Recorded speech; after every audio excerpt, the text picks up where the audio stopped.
Many times I like to take a recipe that I love and just evolve it into a little something new.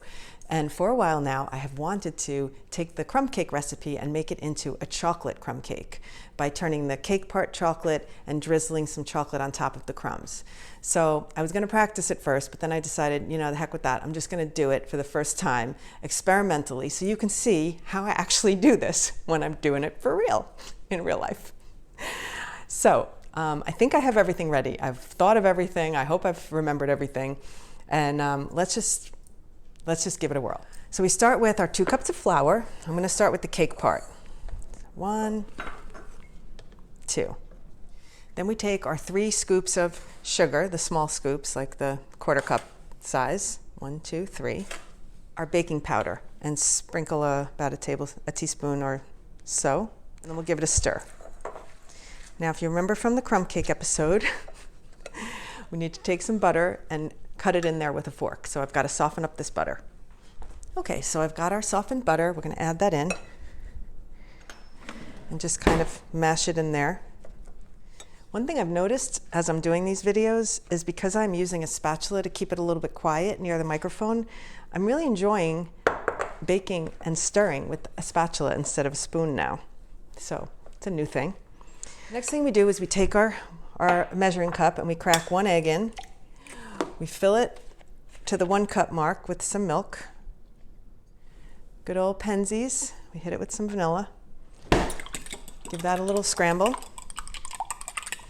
And we pour it in. Okay, so far so good. We have our nice sticky cake mixture. Okay? Oop, it just went flying. Okay. The things that I've read online about, I did a little research about how to turn a white cake into a chocolate cake. And it suggests many different things. One is to add some cocoa. Another is if you add cocoa, you're adding a dry ingredient, you want to offset that with a wet ingredient. So I'm going to be an experimentalist and I have very many options here. I have a little bit of cocoa here left. I'm going to start with a little cocoa and then I'm going to mix it with some Nesquik.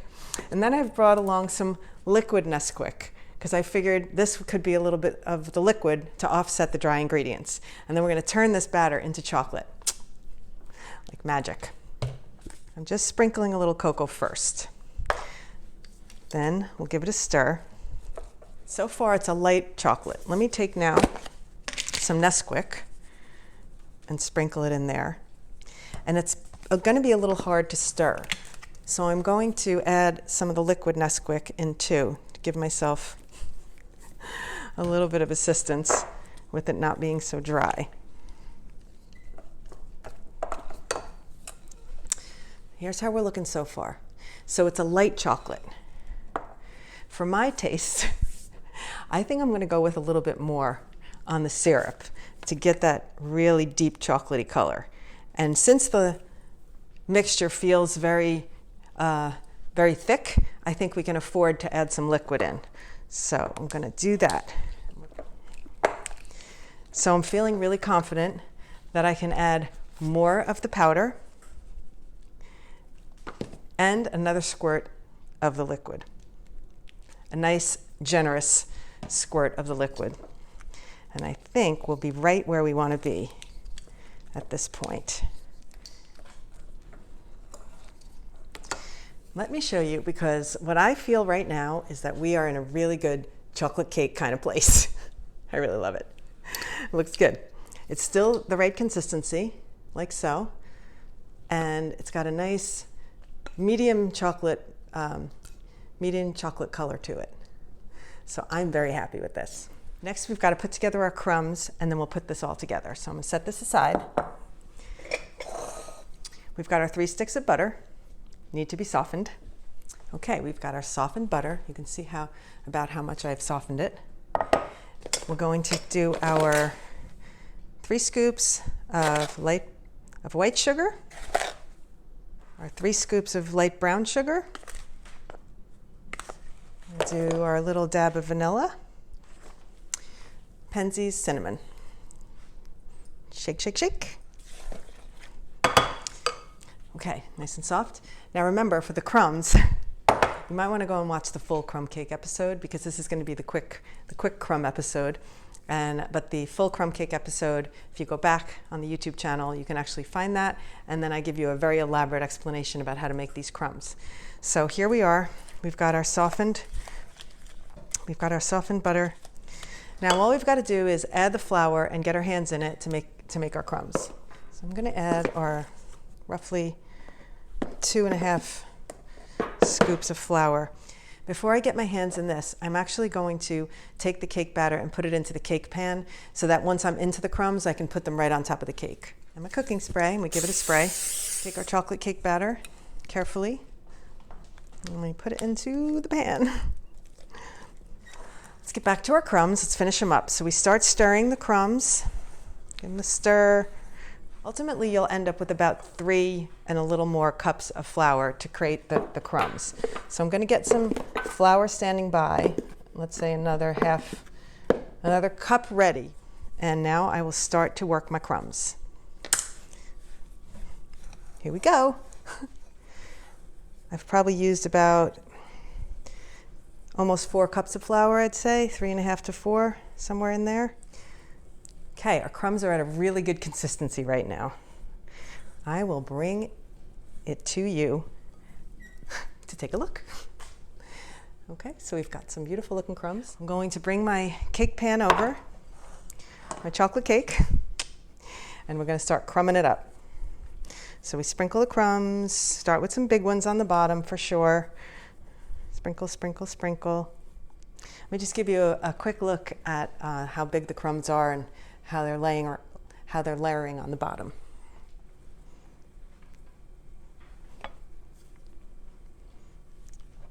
So don't be afraid to really crumb it up, because you'll see that when you bake this, the bottom ones kind of melt into the cake a little bit, and so you just want a healthy amount on top.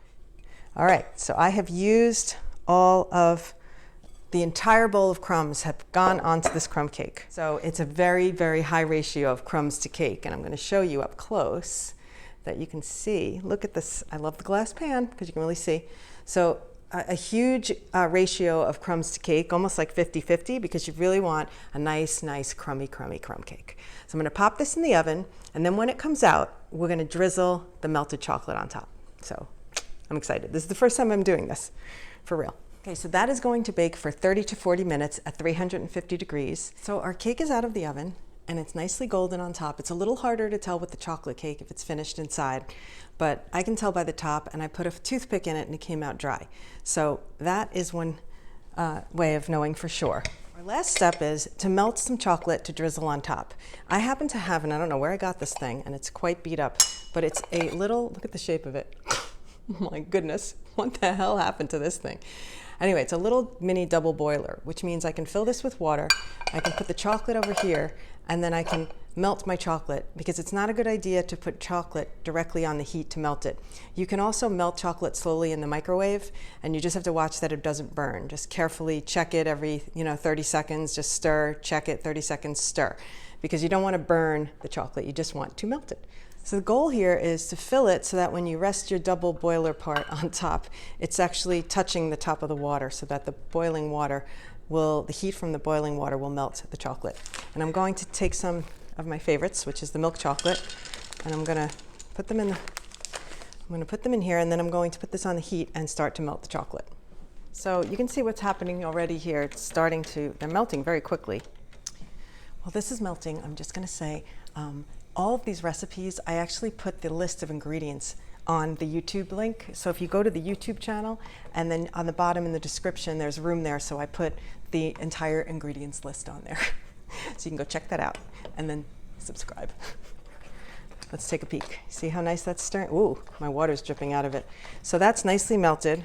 And I'm just going to take my spoon, and then I'm just going to hopefully, oh boy, hope for the best here. Come on, drizzle.